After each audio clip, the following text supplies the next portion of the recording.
Well, good morning, Savannah. Good morning, around the world. This is the vulnerable community this morning, brought to you by A. Philip Randolph Institute Savannah chapter. We're here this morning to give you a wealth of information and bring you information that you have not heard before and enlighten you on different subjects that are going on around our area.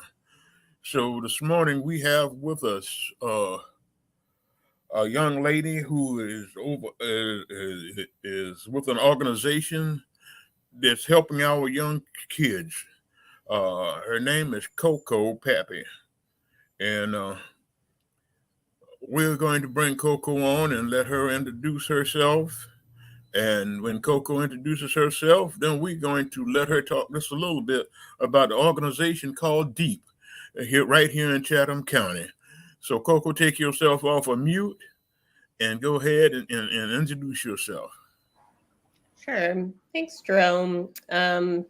Always delighted to be on here and appreciative of the work that both you and Mr. Hall are doing in the community. So my name is Coco Papy. I'm the Director of Public Policy and Communications at Deep Center in Savannah, Georgia. We are an organization that works with both youth and adults now. In the school district, in neighborhoods, and also in the justice system. And so we started in 2008, started as a very simple after-school writing program. And since then, we've sort of evolved into a few different lanes of work, including direct services, narrative change, and systems change. And so people might recognize us from the work that we've done in the school system, but we also work within juvenile court. We work with Gateway, we work with Park Place, we also work with educators and trying to ensure that they have restorative options so that they can thrive in the classroom. And we also do advocacy work. So we have community organizers who are in and out of this community, and we work at both the local level and also at the state level for policy reform. Okay. I have personally been involved with some of your programs, but y'all, not you, but the program itself had a very interesting program going on, and I'm just wondering, is it still going on where y'all let the students write their own books? Yeah. I thought that was interesting. Yeah. So it's I would say since 2018 we've grown a lot, right? And then we had the pandemic, which was interesting to grow through. But I think most people recognize us from the Young Author Project, which is the program that you're talking about. And that's where we're working with middle schoolers, but also high schoolers to help them kind of find their authentic voice, right? So it's really focused on storytelling. It's focused on sort of authentic writing, on just kind of getting out what it is that you have inside you on paper so that you can share with your community and, just kind of tell your story. So we have that program. But we also, we have 12 different programs now, right? And they range all the way from the Young Author Project, which is that introductory program, to community organizing. So in our youth division, we have Young Author Project. We have Block by Block, which works with high school students and does a lot of asset mapping, organizing. They focus on music and community garden and art making. We also have SLAM, which is our spoken word team, the action research team, which is sort of like our baby policy team. We have Drop-In, which is a relatively new program, and that is where we're working with systems impacted youth and some more flexible programming. And so we have sites at Gateway Behavioral Health, Park Place, Park on the East Side, and the Youth Detention Center. And then last but not least, for our youth programming, we have REP, which is our program that we run with juvenile court, which is our court-involved youth. And then we have our adult programming, which ranges from Healing Schools, which is our program that we do within Savannah High and building bridges. We also have the Writing Project, which works with educators all across the community. And then we have policy and organizing. So we've been busy. Yeah, y'all have grown tremendously since I started with y'all. Yeah. Stopped talking with y'all. I tell you what though, uh, you had an organizer over there that we used to we were very close. But y'all had a program, and you may have mentioned it, so correct me. Mhm. But y'all had a program where y'all were working with troubled youth too, right? Yeah, I mean, so here's the thing, right? So, we work with a lot of young people who are experiencing all sorts of things, right? So we have our young folks who are, maybe just grappling to find themselves, but they are in a relatively stable family situation or a relatively stable home situation. And we work with youth who are either in the foster system or who are court involved or have been formally incarcerated, right? So we work with a whole spectrum of youth. And for us, I think what feels really important is reminding our young people of like their ultimate, their inherent dignity and their autonomy, and just making sure that they get the resources that they need. And no matter what their situation is, we're going to find a pathway forward for them. Great, great, great. I like the concept of deep because it's not very many organizations that we have that get that deeply involved with our youth. Uh, what brought about deep? Can you tell us a little bit about what brought about deep? Yeah. So Deep's origins feel so very different from like who we are now. So it started as an after school writing program at Frank Callan. It was basically put together by something called a Weave a Dream grant, which is available through the City of Savannah's Cultural Affairs Commission. You get $3,000 to run a program, right? And it's a relatively easy grant application. It's for organizations that are really just starting out. And the whole idea is to get your idea off the ground. And so it really just started out as a very simple after school writing project. And one of the things that we found as we evolved over the years was that was great, but it was also I think there was a little bit of a tone of sort of like white saviorism, right? Like we're working with these kids and these kids, we got to save these kids, we got to save these kids. And, I think our philosophy now is like our young people can save themselves, right? We just have to give them the tools to do so. And so, I don't think there's anything sort of wrong with how we started. I do appreciate the fact that we've grown a lot and that we're sort of always reevaluating the way we approach this work. And also like making sure that we're learning from other organizations in this community. I think, for me, what feels very true is that there are so many folks in this community doing good work, right? So I think like one, I always hear you talking about the labor apprenticeship program for young people. And I think that's something we've sent a lot of young folks from Rep over into. But then you have, Save Our Youth with Latasha Barnes. You have Savannah Youth City with Beverly Trotter. You have League of Brawn. You have Movement Matters. You have, there's just all these folks in this community who are showing up, I think, in the way that they can and ensuring that young people are able to thrive. And I love that about Savannah. Well, and with all these organizations, at one point we're going to have a round table. Yeah, I agree. Let's have a roundtable. Yeah, we need to have a round table so we can kind of round out the program. Because everybody's doing a little something, but nobody knows what the other one's doing completely. So we need to. I think we need to have a round table about that too. Yeah, no, I agree. I think I hear that Savannah is very siloed, right? I think that's something that you hear a lot when you start working in this community, and I agree with it. But I don't think I think it's siloed because for the most part, most of the folks that I know have their heads down and are doing the work, right? And again, I think that's the thing that I really appreciate about this community. It makes me proud to be from here, to come back here.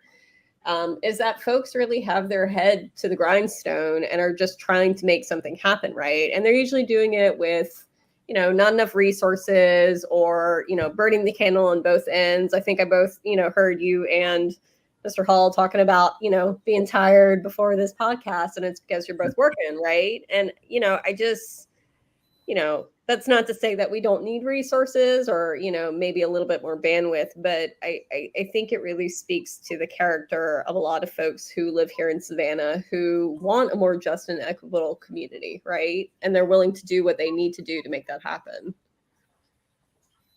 Right, right. And a lot of what we do, when I say we, I'm talking about the whole concept of working with the youth. Mm-hmm. It depends on what we get from, like you say, from the city, the state, and the federal government.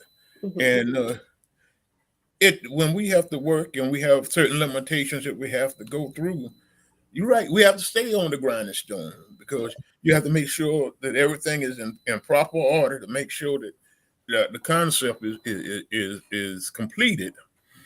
Uh, but what are some of the programs that y'all got going on that the people need to know about, that's happening now?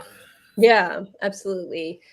So the majority of our youth programs have been in session probably since about the beginning of October, right? And so those are year-long programs. So if you're a parent or a guardian, or you just, you love a young person, right? And you're looking for an activity for a young person to do, we have this really great program called Drop In. And the whole idea is that we recognize that lots of our young people don't have transportation. A lot of our young people don't have regular schedules. They have all sorts of commitments. They have time constraints.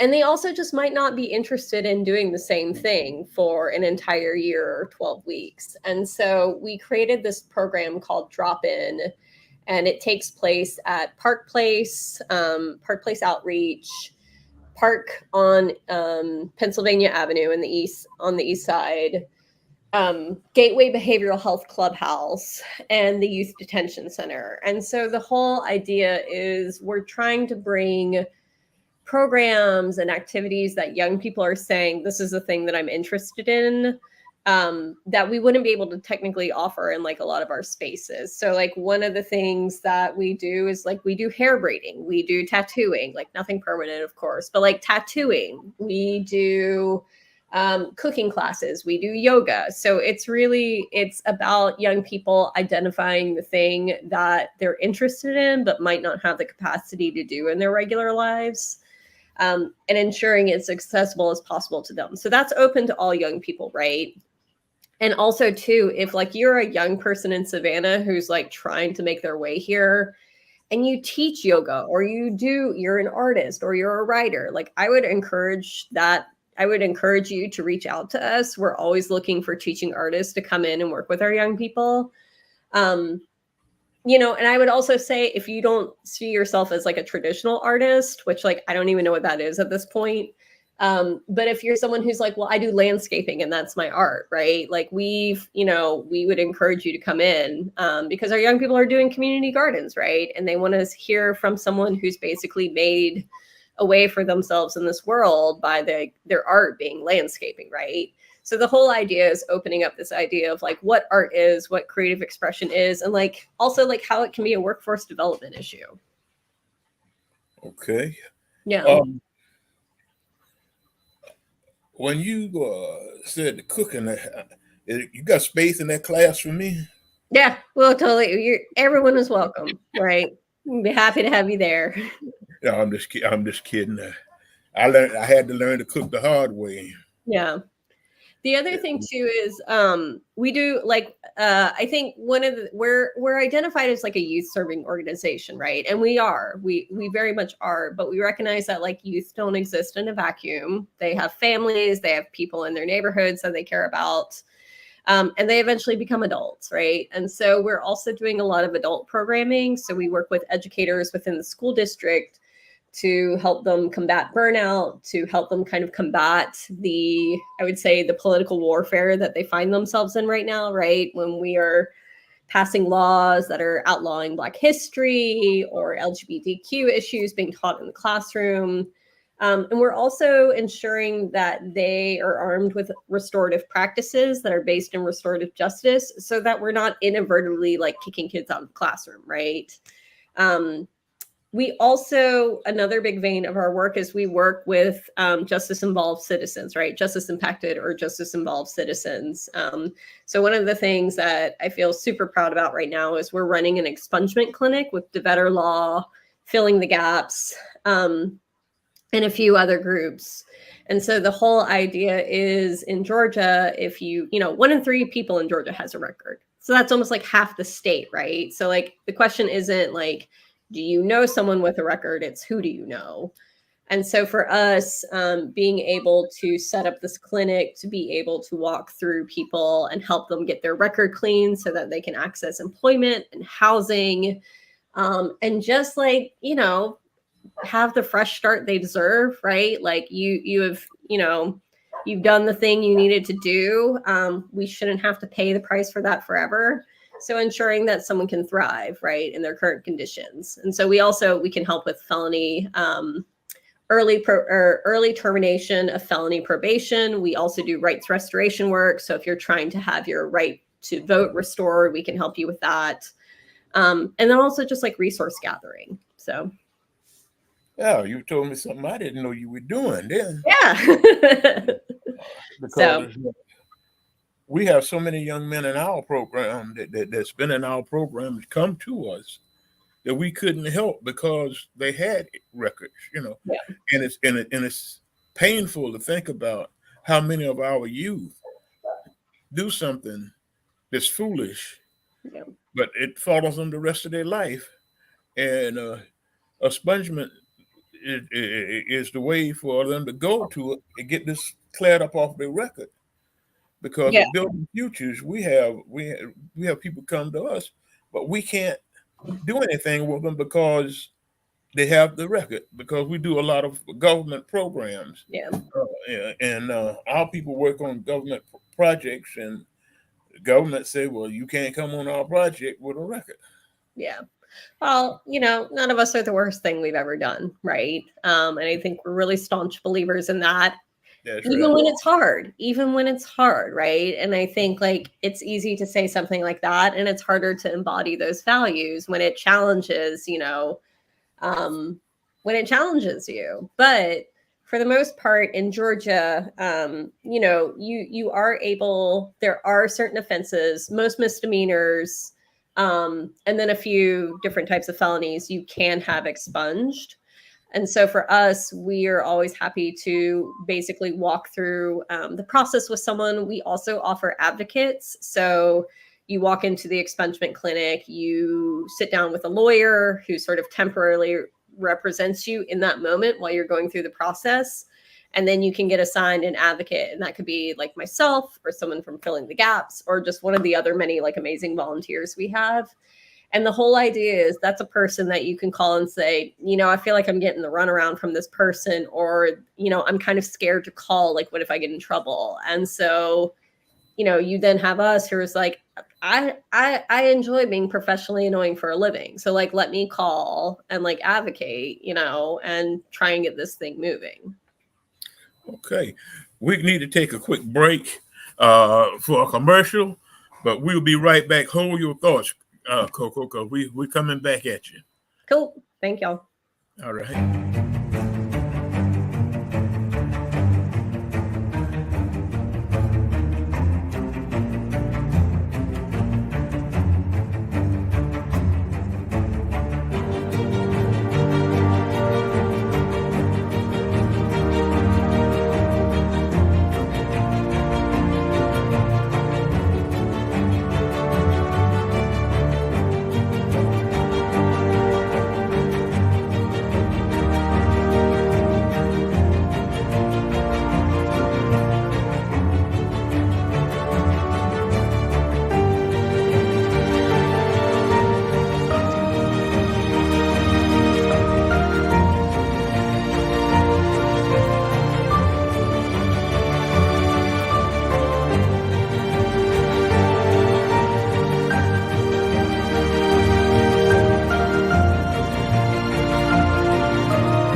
All right, we're right back with you, Coco.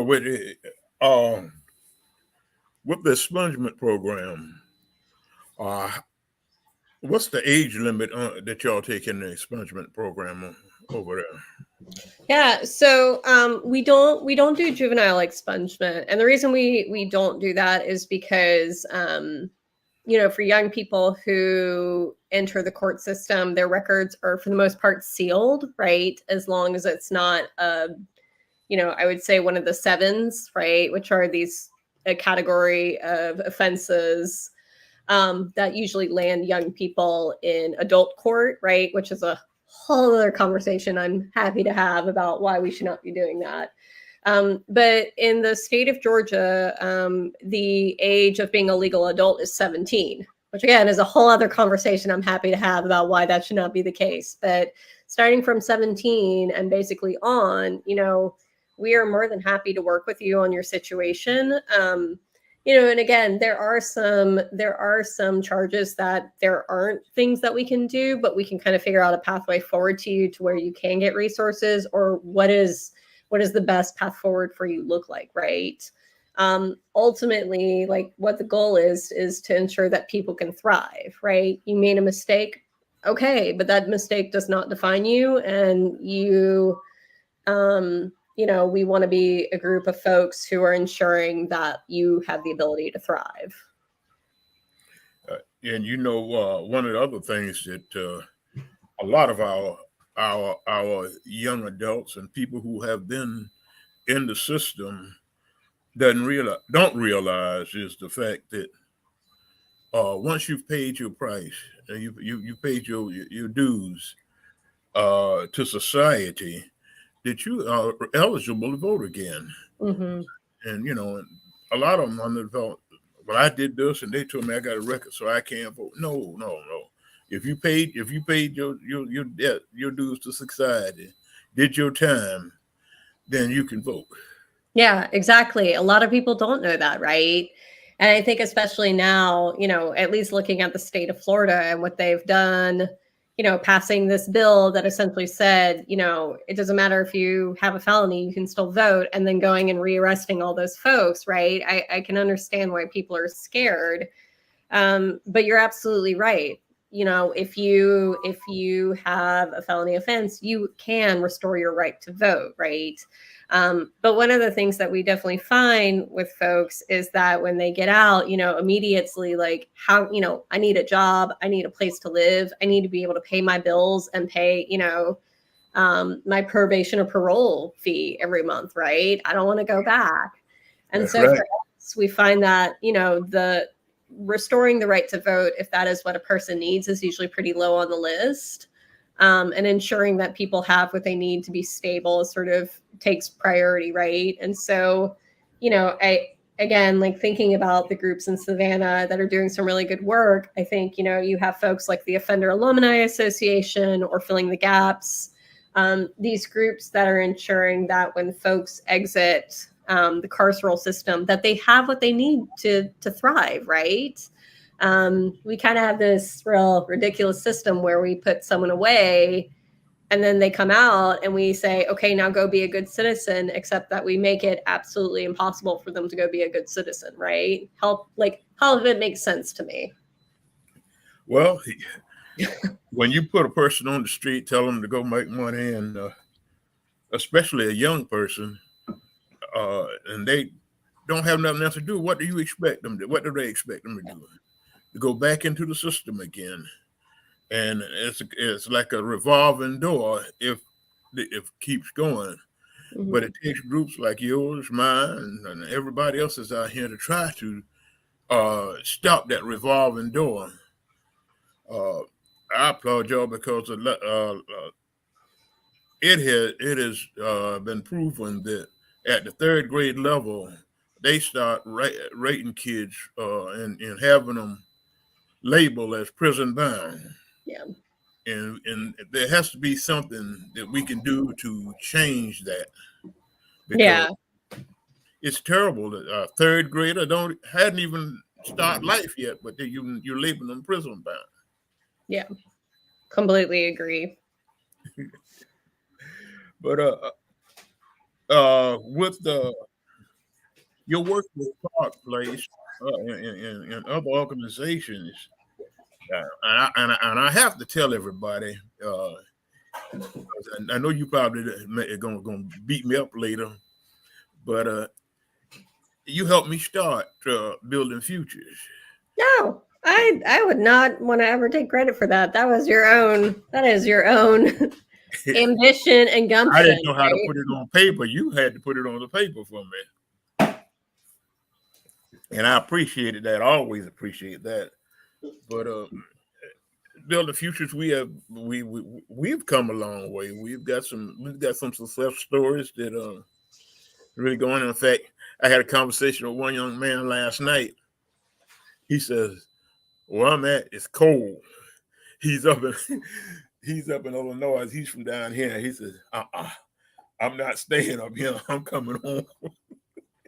That's amazing. I relate to that struggle.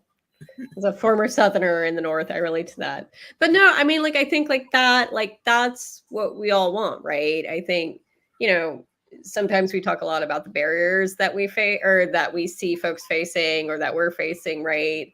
And we have to remember those success stories, right? The people who get out and say, man, the small thing made such a huge difference in my life. And like that you were able to do that and fulfill that is huge, right? And it may not feel huge, but it is huge. It is. And when you have an idea, sometimes if you talk to somebody, because a lot of our young kids have ideas in their head, but they're scared to talk to somebody. Yeah. And you can give them that ounce of hope by talking to them and drawing it out of them or what the idea is, then maybe they can help create something bigger than what they thought they were. Yeah. And I Yeah. think that's what y'all do at Deep. Yeah. I mean, I think we just, ultimately at the end of the day, we're just trying to, again, like we're trying to give young people the tools they need to thrive, right? But young people and adults, right? Because I think it's really easy to also be an adult, and I've experienced the word no too much or been judged for doing something. And that can feel very isolating. It's isolating as a young person. It's definitely isolating as an adult. And so just having a space where someone's saying, that's really interesting. I never knew that was possible. Tell me more. Right. I have found it when you work with young folk that it gives you a certain energy. Mm-hmm. When you start working with them, you have a certain energy that builds that it's just undescribable sometimes because the energy that they have rubs off on you because you're looking at what they're doing and they're looking at what you're doing, and it just like it clashes sometimes.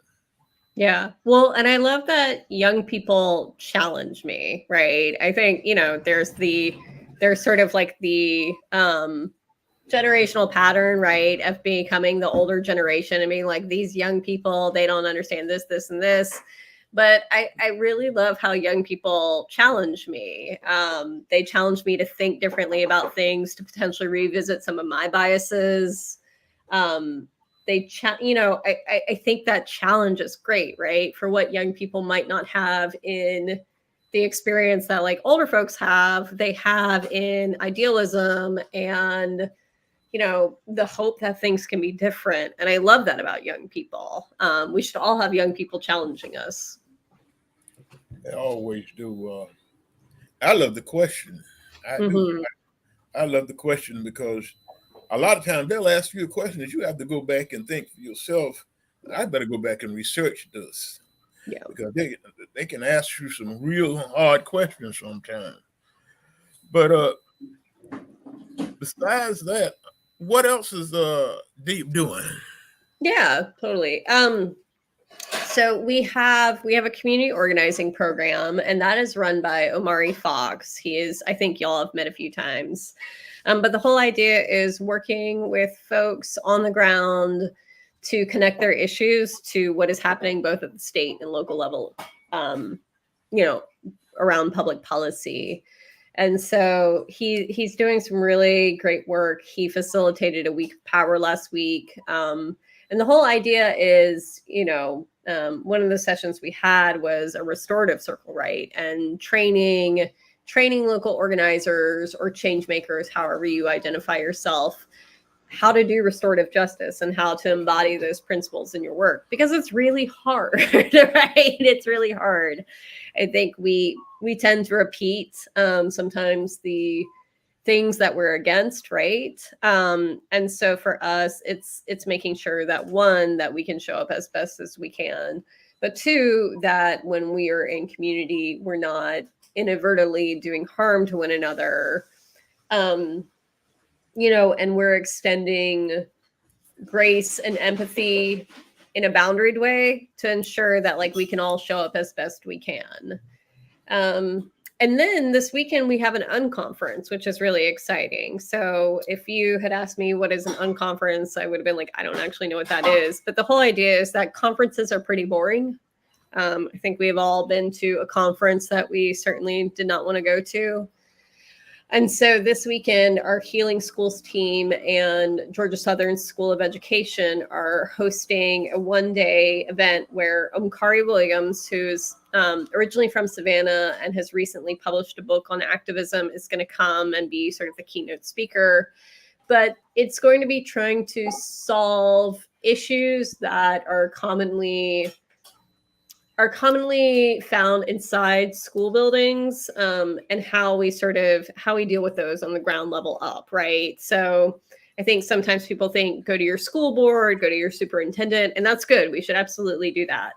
But it's also, what can we be doing to sort of drive things from the ground up, right? How can teachers be leading sort of policy change? How can teachers be leading cultural change? How can young people and students be doing that? Okay. Now, with your unconference, you said that's going to take place this weekend? It's taking place this weekend. I'd be happy to send you some information on that. Okay. Well, can you give us some time on Yeah. information on that So while we're on the air? it's going to be at the Georgia Southern Armstrong campus. And it'll take place from about 9 to 2. And so, again, we'll have Omkari Williams as a keynote speaker, but we'll have different sessions, including, you know, sessions for multilingual learners. So if English is not your first language, we'll have a session on restorative practices in the classroom. So again, like keeping kids in the classroom, not kicking them out. We're going to have a workshop on sort of basically how to teach in a time where they're outlawing certain styles of teaching, right? So like, how do you teach Black history if the state government is saying you can't teach this certain type of Black history, right? So trying to figure out ways to support educators to teach what they are supposed to be teaching. Well, there's a will, there's a way. Right. And I can guarantee you that sooner or later we'll have the way. Yeah. You know, it's amazing that times have gotten to the place where teachers can't teach what they should be teaching.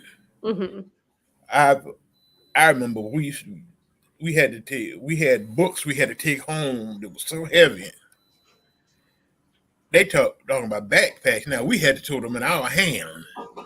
So I know what it was to tote books. And Yeah. I mean, history is dangerous, right? You know, if we start looking at history, we'll start looking at the present and being like, what are we repeating here, right? And again, like, there's generations of people who have been fighting, you know, these battles, right? And now we have young people who are more eager than ever to take up these fights, and that is threatening. And so, you know, what do people do? They try and erase, you know, history. And so just ensuring that, you know, there's resistance to that, and that people know what has happened, you know, is the best thing that we can do right now. Right. So many of our people fought to get to where we are today to learn, so our youth could learn, or we could have an education, we could have the opportunity to go out and vote. Mm-hmm. And so many of us, so many of our people lost their lives, Yeah. been arrested, and this degraded. But now we have to. They want to erase that part of history, Mm-hmm. like it never happened. And the one thing that I found out in this short lifetime of mine is that history repeats itself, Yeah. and in the repetition, it usually gets a little bit worse. Yes. Yes. Unfortunately, it gets a little bit worse, and when it what they saw the last time around would be worse than what it this time around. Yeah. So we have to be able to deal with the situations at hand. I've um I've been looking at our political situations around the country. We're in utter chaos, and our youth don't know anything, know what to do with it, Yeah. and they rely on us to give them the information that they should have. Mm-hmm. So we have to be so careful in how we part information to them, because if we do it in the wrong way, we can turn the light out instead of turning the light on. Yeah. But let's take one more minute for another break, and you get you a drink of water, because I know you've been talking a lot. But we'll be right back in just a second, okay?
Okay, we are back again with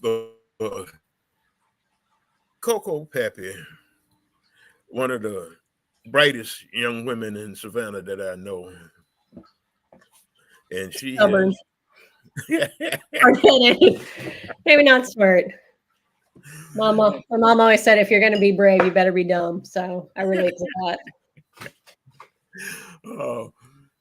Coco, we've been talking about the different programs you've been in, you're dealing with, your partnering with. Um, can you give some of the locations so that let people know how to get there, and what they're and how to get some of the youth involved in your program? Yeah, absolutely. So the easiest way to get involved with us is, I'm happy to give out my phone number and our contact information. Just shoot us an email, shoot me a text. Again, I think we're always looking to find ways to get people involved, whether you're an adult, but especially if you're a young person. If you are an adult or a parent or a guardian or a young person, who's interested in attending one of our drop-in programs. So we have locations at Park Place Outreach. We have a location at Park off of Pennsylvania Avenue, right by Savannah High. We have a location at Gateway Clubhouse, and we have this location is not necessarily open to the public, but we have a location inside the YDC where we're working with incarcerated young people. But for the locations that are open and available, those meet pretty much every week, usually Tuesdays and Thursdays. And so what I can do after this is I can send over a flyer with all that information. It's after school, so it's from 5:30 on. And again, it's flexible programming. We really want to tailor it to whatever it is that a young person is curious about doing and wants to explore.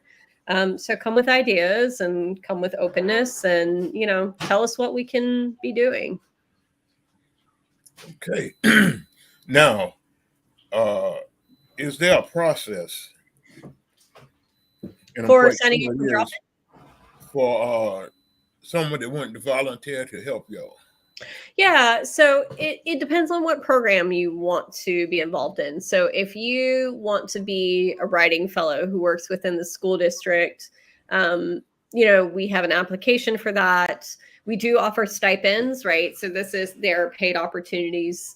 And then we do a background check through the school district, through Operation Beacon, I think is the volunteer background check. If you are wanting to organize with us or do public policy and advocacy with us, just show up, right? We will work with everyone where they're at.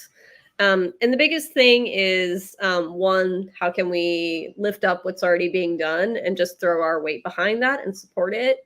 And two, how can we also meet people where they're at, right? I think a lot of times we run into folks who are like, I've identified a problem, but I don't even know where to begin.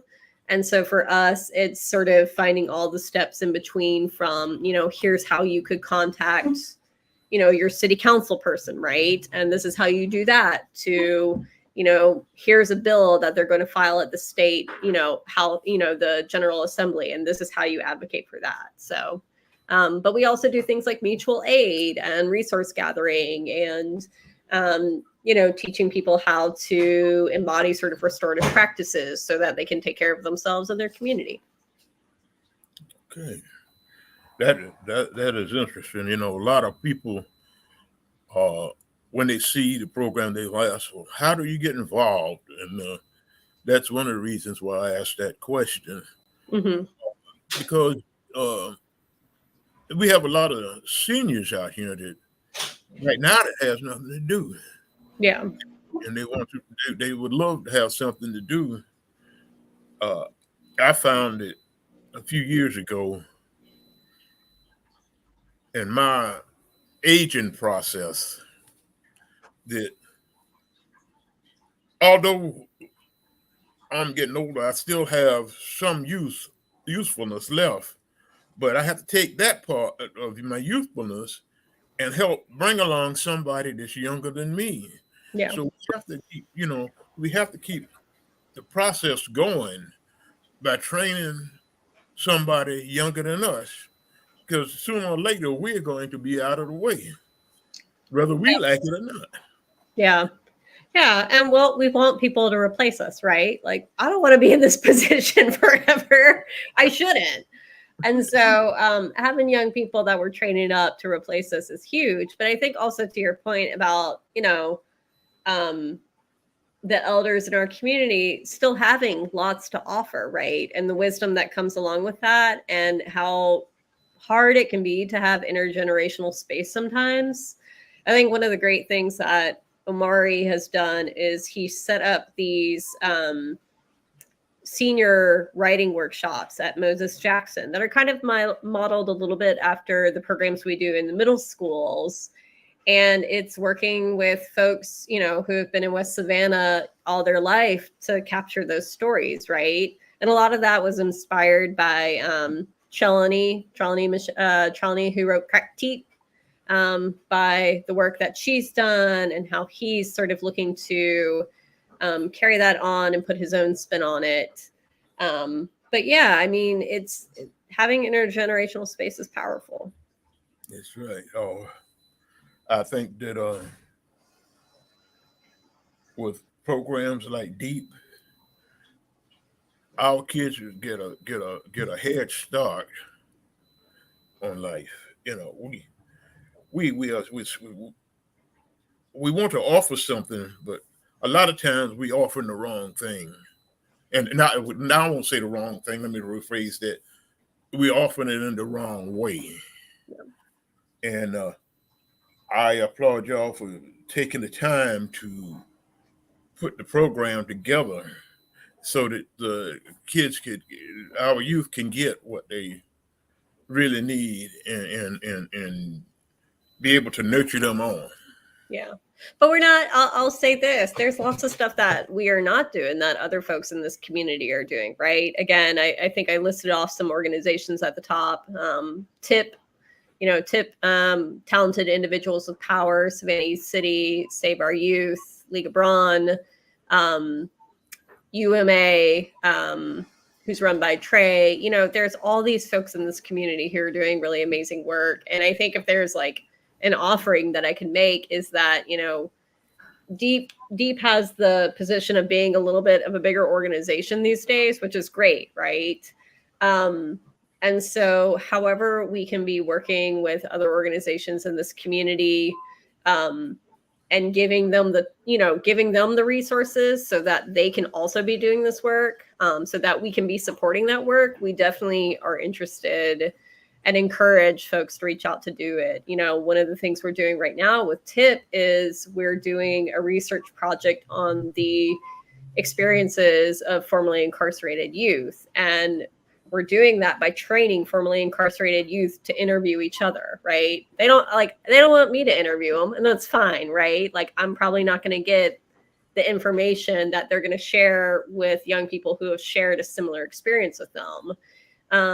And we're going to pay them to do that, right? And so we really, really credit TIP with being able to help us make this happen, right? Because those are the young people TIP are working with.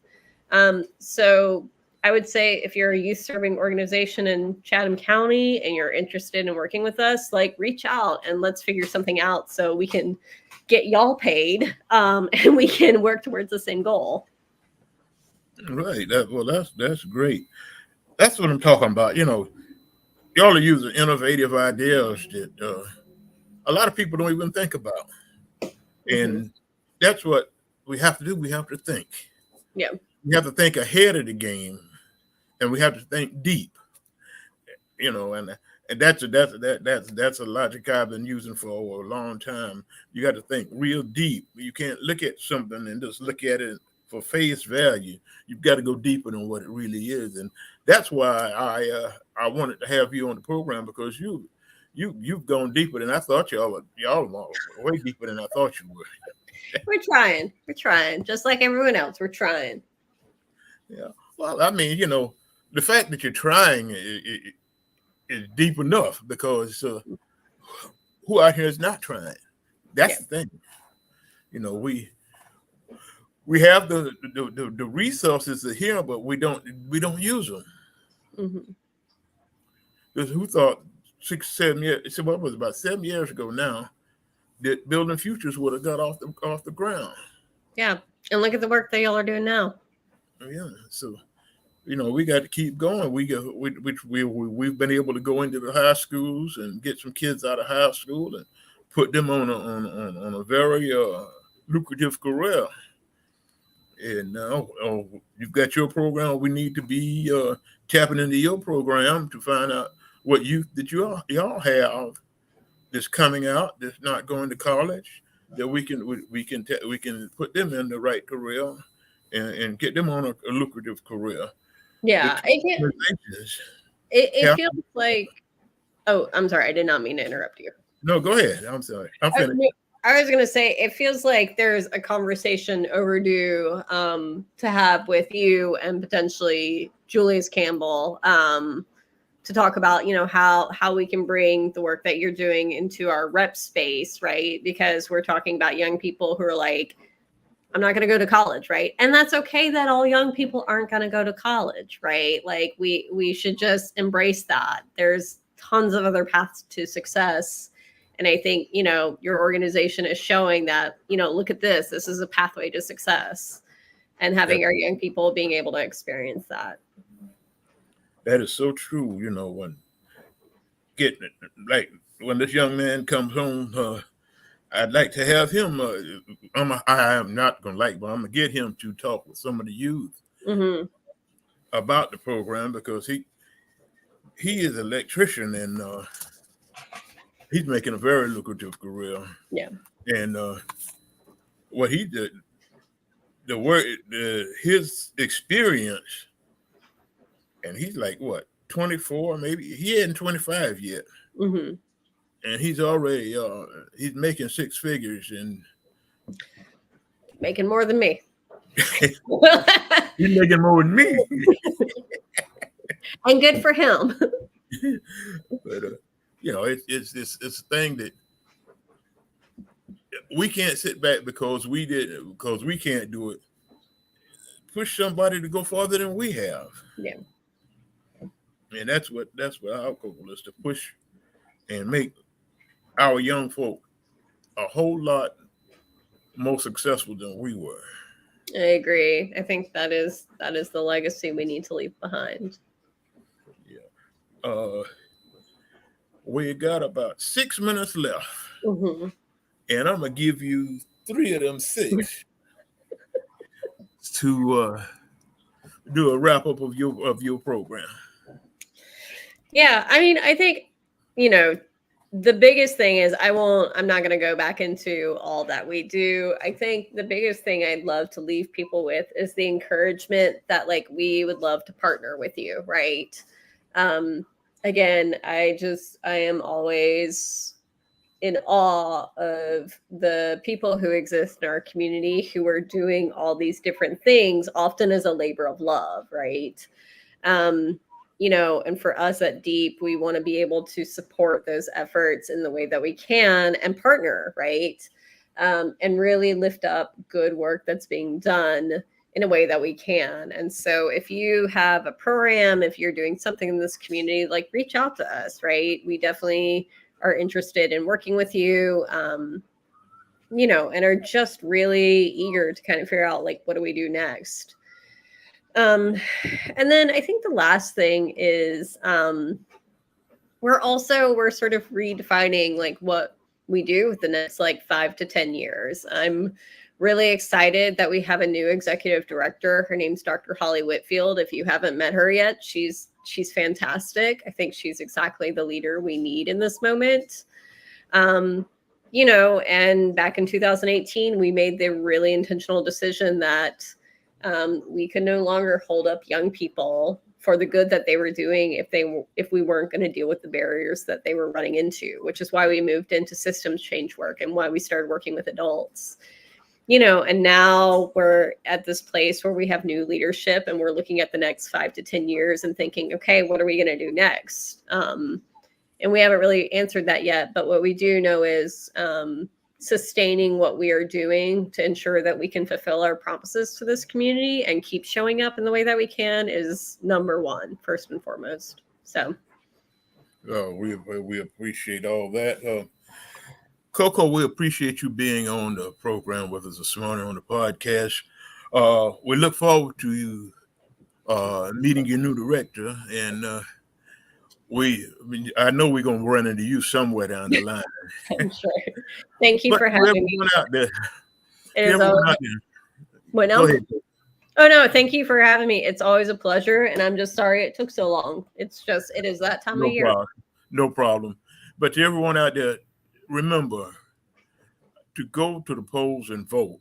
Yes. Voting is your voice. Go to the polls and vote. Whatever you do, go to the polls and vote. You've got from now, the polls are open now until November 7th. Go and cast your ballot. We can't tell you who to vote for, but we can ask you to go vote. So please take the time to go to the polls and vote and let your voice be heard, and then hold your candidates accountable. Yep. We thank you for being with us this morning on the vulnerable community. This is Jerome Irwin, president of the A. Philip Randolph Institute, and we look forward to seeing y'all in 2 weeks. We won't be here next week because of the elections. We'll be in the streets, putting our feet on the ground. But we'll see y'all in 2 weeks. Y'all have a blessed day and a blessed week. Talk to you later, Coco. See you later, darling. Bye.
like that.